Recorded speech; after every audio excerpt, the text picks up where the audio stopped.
La plus haute perfection qu'on en puisse atteindre par l'accomplissement des devoirs sociaux religieux prescrits dans les Écritures, selon la société spirituelle du Varnashram, est de satisfaire le Seigneur suprême, Shri Hari. Commentaire. Ça avait déjà commencé ce verset-là? Non, c'est pas. Commentaire. Srila Vishwanath Thakur dit: le verset 1 de 8 a déjà établi que les devoirs accomplis dans le Varnashram, la société spirituelle, sont des efforts inutiles. Même les voies du Gyan, la voie de la connaissance, et du yoga dépourvu de dévotion le sont. Donc, plusieurs versets pour prouver ces choses. Ô Seigneur, ceux qui abandonnent la source du vrai bien-être pour la pure dévotion offerte à tes pieds par Isolotus, et qui s'engagent dans la culture de la connaissance spéculative et aride pour leur propre intérêt, vont simplement peiner en vain et ne rien obtenir. Tout comme ceux qui battent une enveloppe de riz vide. Vous comprenez, en fait, le riz il est enveloppé d'une enveloppe, et en fait, quand les femmes battent le riz, en ancien temps, c'était pour dissocier la coque du riz. Mais une fois que le riz est parti avec la coque, si tu battes, ça sert à rien.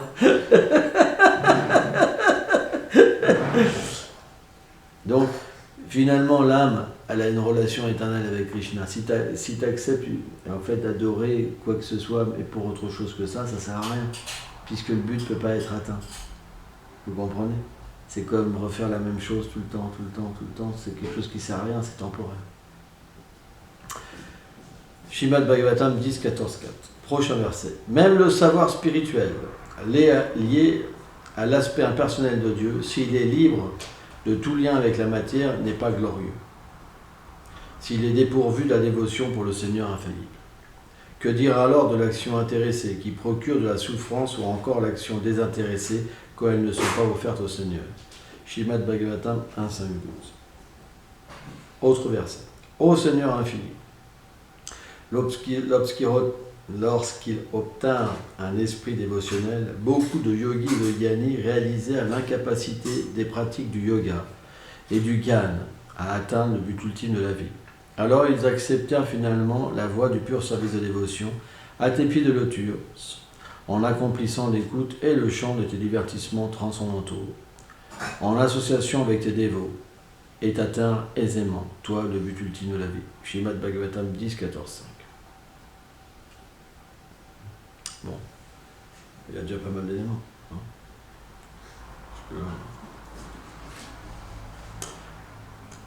Oma Gyanati Milandasya, Gyanam Jalam Shabakayam, Shakshuru Militam Jaina Tasmai Shiva. C'est intéressant, d'un point de vue hautement spirituel ou basiquement spirituel. On va parler de base. Par exemple, on voit Arjuna, il est malade. Il est souvent malade, par exemple. Il se mouche tout le temps. Donc, il y a une certaine souffrance. La souffrance est là. Hein? Il pourrait très bien aller à la plage, prendre refuge de son père, comme ça, il pourrait, tant qu'il est vivant, il n'aurait pas grand-chose à faire. Hein? Il aurait juste à ouvrir le bec pour manger. Il lui compte tous les désirs, il lui paye tout ce qu'il veut, tout. C'est le bon plan. Et pourtant, il est là, hein, à faire du service toute la journée. C'est un exemple. Pourquoi? Parce que quand on sert le Seigneur suprême, le Seigneur qui est dans notre cœur, il nous donne cette intelligence pour comprendre que c'est le plus haut but, qu'il n'y a pas plus haut but. Donc même si on souffre, même si parfois c'est dur, un dévot continue.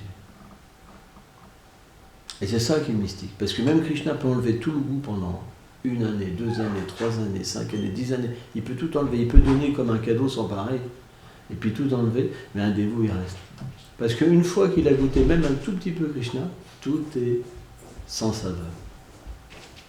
Parce que notre réalité, elle est liée à l'amour.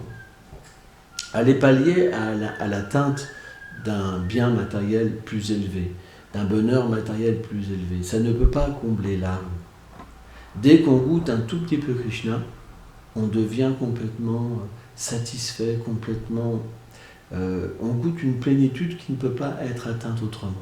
C'est pour ça que dès qu'une personne un tout petit peu sincère, je parle de sincérité, adore Krishna et que Krishna réciproque, Temam Papalanté, ça veut dire il réciproque avec la sincérité, une personne c'est fini, elle ne peut plus revenir en arrière, elle ne peut plus oublier Krishna. Même si elle connaît les choses les pires, se faire rejeter, se faire critiquer, elle ne peut pas faire autrement. Parce que sa connexion avec Krishna, sa réalisation de Krishna, l'échange qu'il a eu avec Krishna, il ne se trouve pas sur un plan matériel, mais au-delà. Parce que Krishna est nirguna. Il est au-delà de l'influence matérielle. Donc quand l'expérience de Krishna est atteinte, elle est atteinte au-delà de la société religieuse, au-delà de ces échanges imparfaits, avec des soi-disant dévots, avec un gros tilak sur le front, avec un gros japa de 5 kilos par exemple. Ils ont un gros bras comme ça énorme et l'autre tout petit. C'est pour faire voir qu'ils chantent bien. Mais en fait, on devient au-delà de tout ça, au-delà des institutions, au-delà des apparences. Et on se rend compte que beaucoup de dévots sont dans les apparences. Et qu'est-ce qui souffre à cause de ça? Qu'est-ce qui souffre? Ils pensent qu'ils sont disciples de ceci, de cela, mais c'est qu'une apparence externe, parce que le disciple, il devrait expérimenter. Qu'est-ce que le gourou donne? C'est ça le parfait disciple. On revient toujours sur cette même base.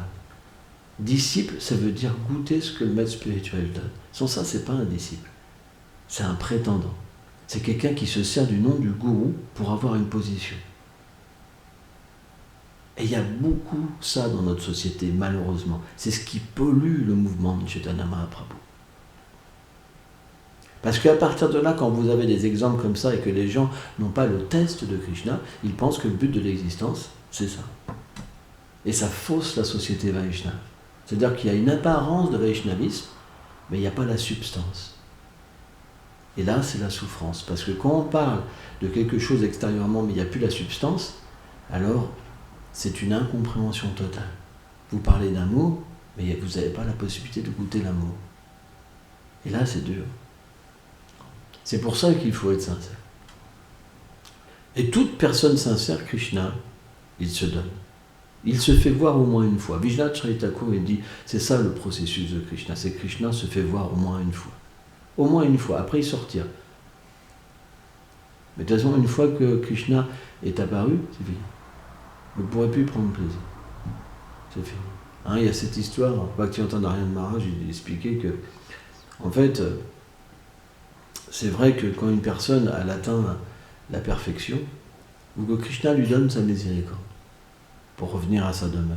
Hein. Et donc il y avait une gopi qui avait pris naissance dans une famille, mais qui n'avait jamais vu Krishna. Elle avait toujours entendu parler de Krishna.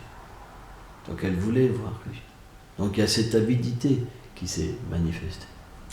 Une avidité puissante.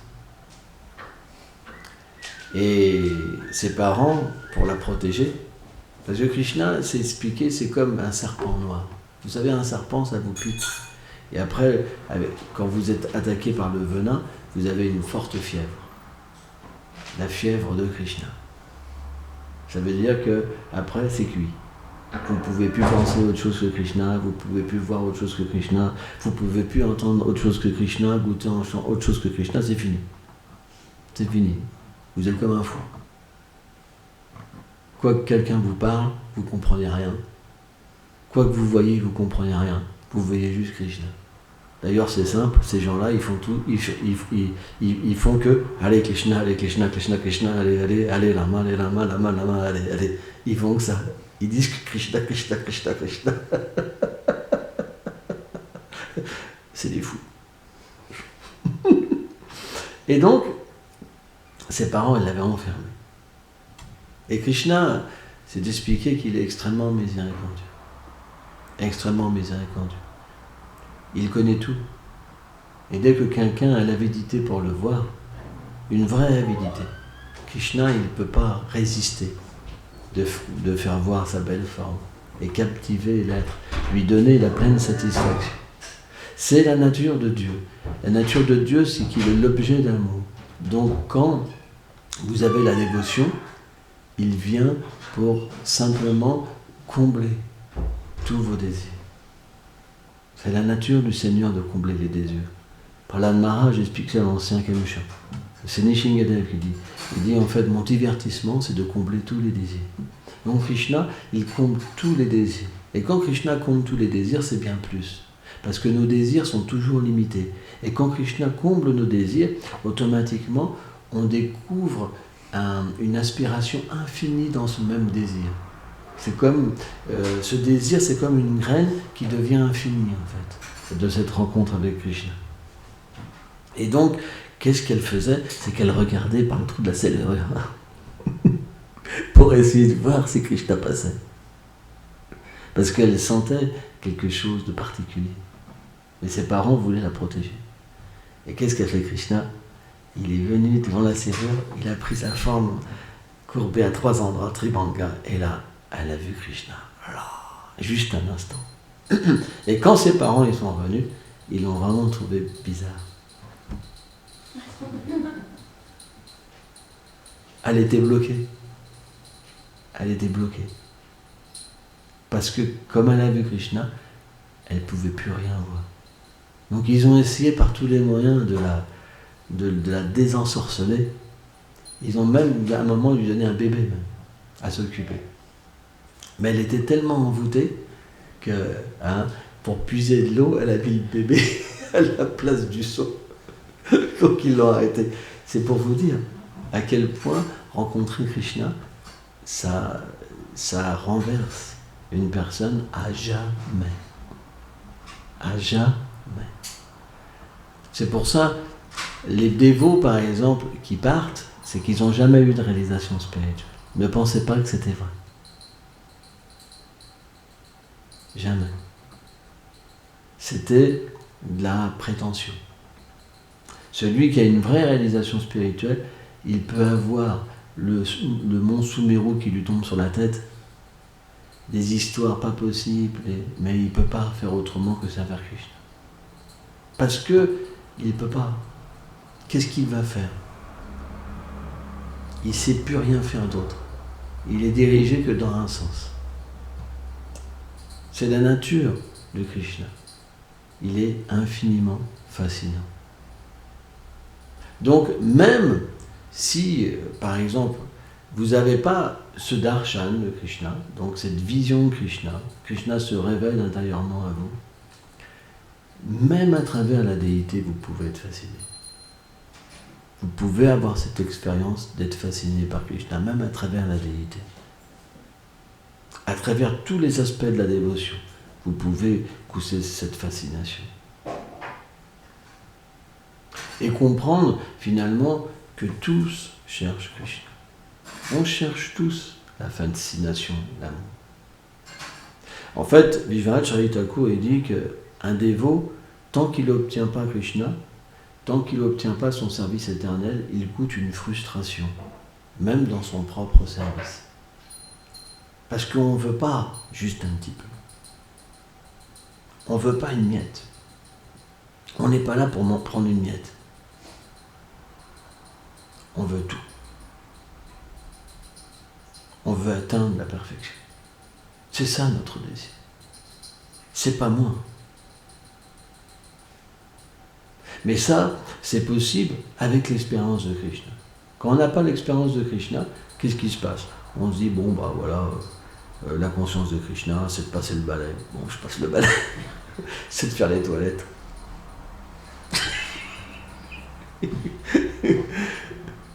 C'est de chanter mes tours. Hein? Et on se dit, pour se rassurer, ouais, je suis dans le plus haut but de l'existence. Vous comprenez? Et puis des fois, il y a un petit doute qui vient quand même. T'es sûr que t'es dans le plus haut but de l'existence? Ah, tais-toi, toi, tu viens de mettre un doute. Mais regarde. Jagannath Babaji Maharaj, il prenait les chapatis du balayeur de Vrindavan. Regarde, c'est les poussières du temple.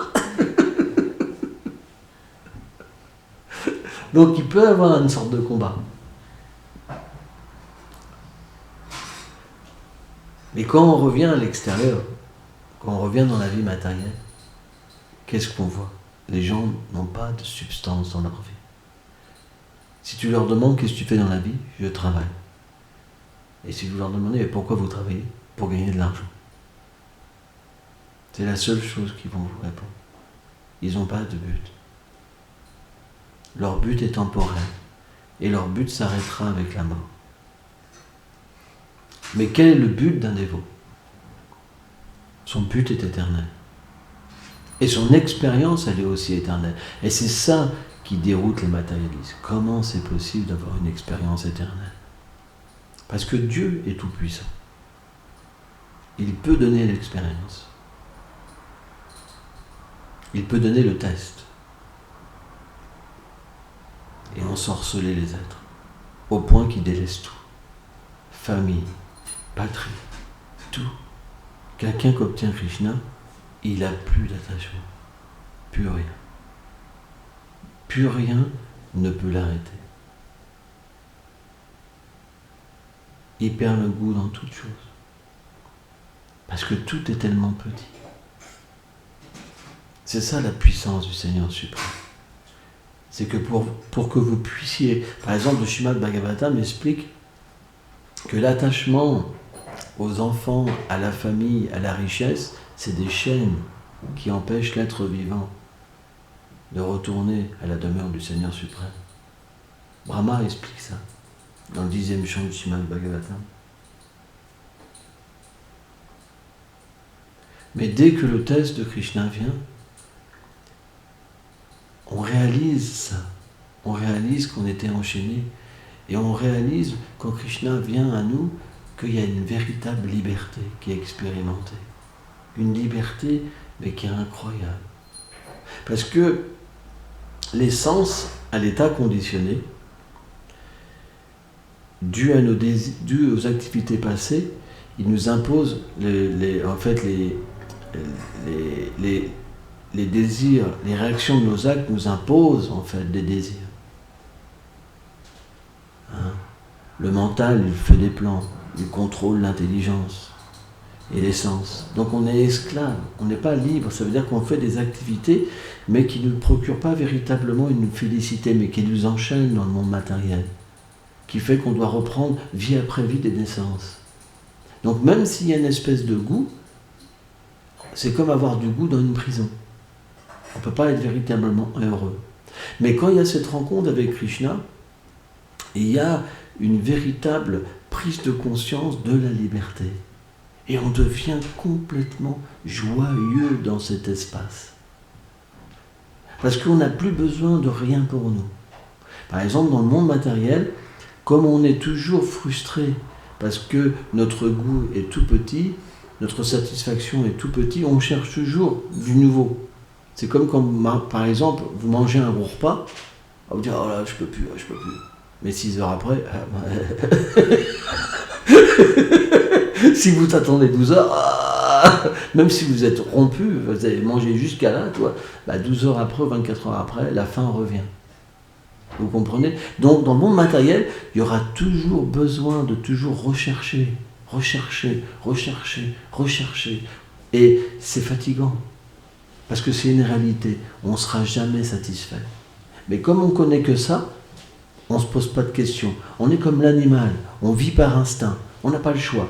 Mais quand l'expérience de Krishna vient, qu'est-ce qui se passe? C'est complètement différent. Parce que comme le Seigneur a une beauté illimitée et une douceur illimitée, l'expérience qu'on a, elle est illimitée avec Krishna. Ça veut dire qu'il y a une satisfaction qui est tellement illimitée qu'on ne pense même pas à nous.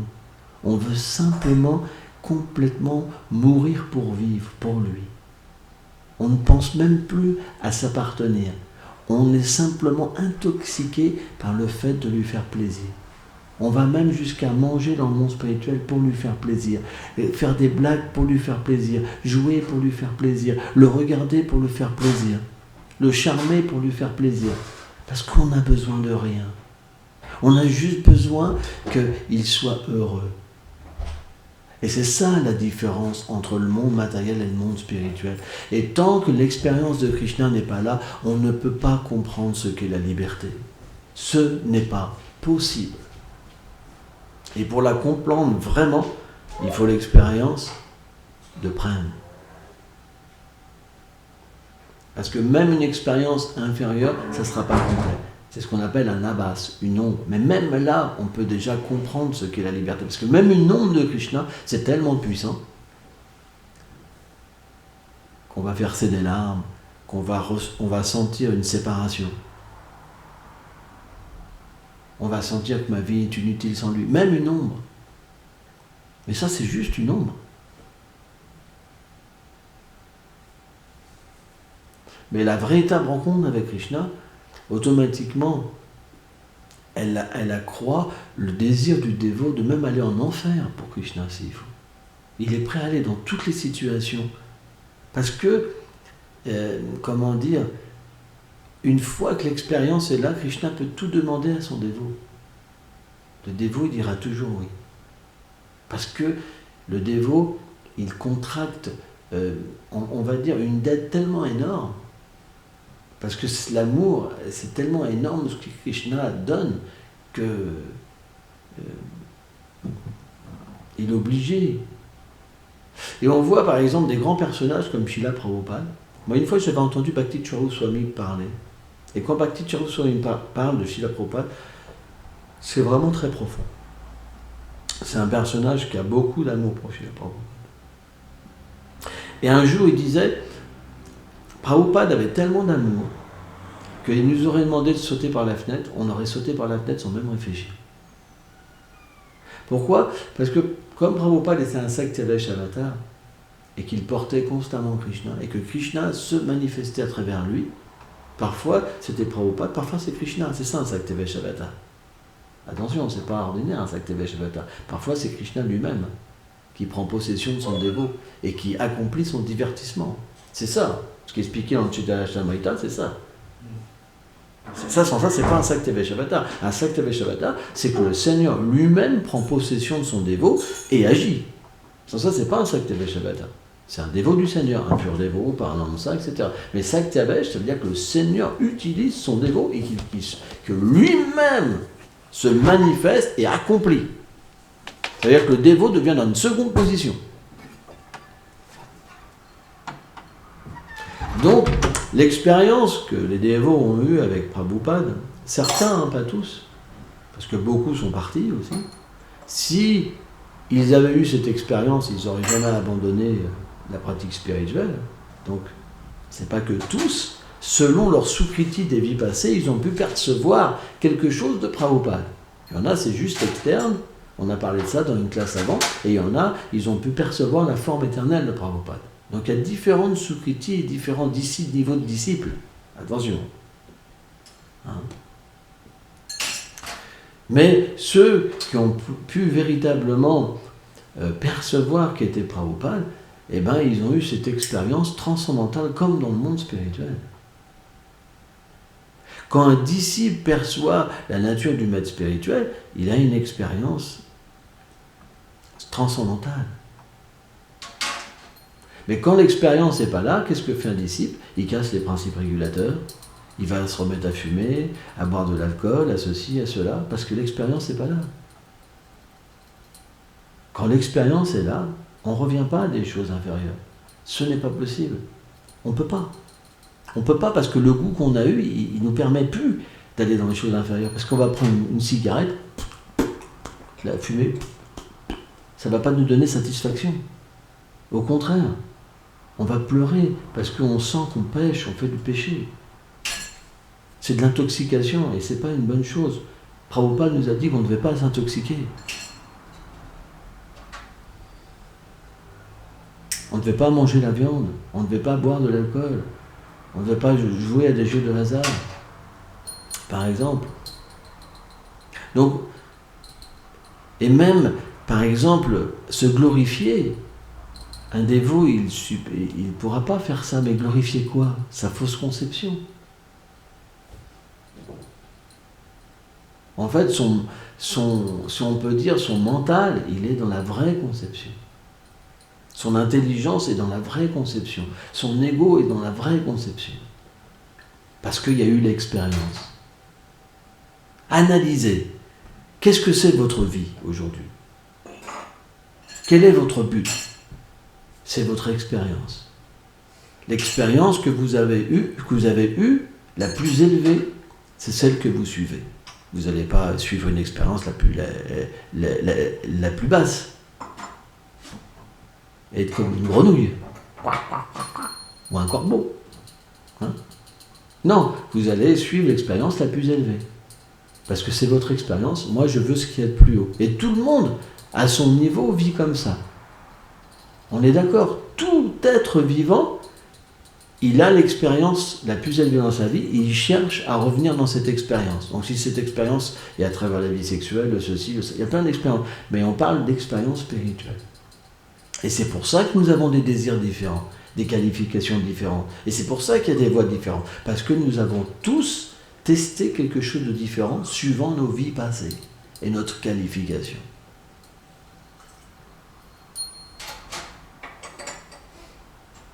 Pourquoi aujourd'hui vous êtes là? Est-ce que vous êtes des idiots? Jonah, il ne sait pas. J'ai vu un gros doute quand il m'a dit. Il m'a dit, oh. Non, on est là, pourquoi? On a tout abandonné, pourquoi? C'est parce que l'expérience a fait qu'on n'a pas trouvé mieux. On aurait trouvé mieux, on ne serait pas là. Vrai ou pas?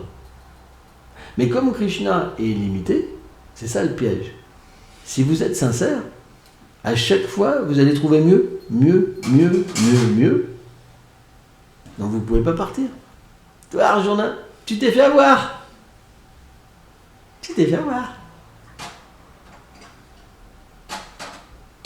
Et c'est pour ça qu'on est là. Ce n'est pas possible d'aller à l'envers de la société. Ce n'est pas possible. Qui pourrait abandonner les plaisirs matériels? Simplement quelqu'un qui a expérimenté un plaisir spirituel. Aujourd'hui, si vous êtes là, rassurez-vous, vous n'êtes pas des fous, des labels cerveau, des je sais pas quoi, hein, des envoûtés. Moi je suis là, la dose d'envoûtement tous les jours. Non, c'est parce que vous avez eu une expérience. Et pourquoi les gens, ils vont pas vous comprendre? Pourquoi les gens pourraient vous juger? C'est parce qu'ils n'ont pas eu cette expérience. Mais si vous offrez au monde cette expérience, et que les gens peuvent la goûter, on sera de plus en plus nombreux. Et c'est logique. C'est pour ça qu'il faut distribuer des livres. C'est pour ça qu'il faut chanter le Saint-Nom. C'est pour ça qu'il faut distribuer le Prashadam. Et c'est pour ça qu'il faut faire une communauté accueillante aussi. Et faire des activités pour que les gens puissent progresser et tester Krishna. À partir de là, ils vont eux-mêmes choisir. Parce qu'ils vont avoir l'expérience et ils vont changer de vie. C'est ce qu'on appelle le goût supérieur. Prabhupada appelait ça le goût supérieur. Parce que si vous goûtez quelque chose de supérieur, vous ne reviendrez plus à quelque chose d'inférieur. C'est le principe de l'abandon. Accepter ce qui est supérieur et rejeter ce qui est inférieur. Ce qui est détrimentaire pour l'avancement spirituel, on devrait le rejeter. Et accepter que des choses qui nous font progresser. Donc, on ne doit pas s'inquiéter. C'est juste question de temps. On rejettera tout ce qui sera mauvais. Parce qu'on est là pour le test, pour goûter. On est des êtres d'amour. On recherche l'amour. On ne recherche pas... je ne sais pas ce qu'on pourra rechercher. La position, l'adoration, la célébrité. Ça, ce n'est possible que quand on n'a pas expérimenté quelque chose de supérieur. C'est pourquoi Raghunath Das Goswami, il dit que le dernier piège pour le Vaishnava, c'est la recherche de la position. Mais si il a expérimenté Krishna, C'est pas possible. Ce n'est possible que pour des dévots qui sont à un certain niveau spirituel. Parce que automatiquement, une fois que l'expérience de Krishna est là, on ne peut pas sacrifier notre relation avec le Seigneur. On ne peut pas sacrifier de ne pas revoir le Seigneur suprême. Hein? Voilà, il fallait dire quelque chose aujourd'hui. Merci beaucoup. Demain, ça sera Gorananda qui donne la classe.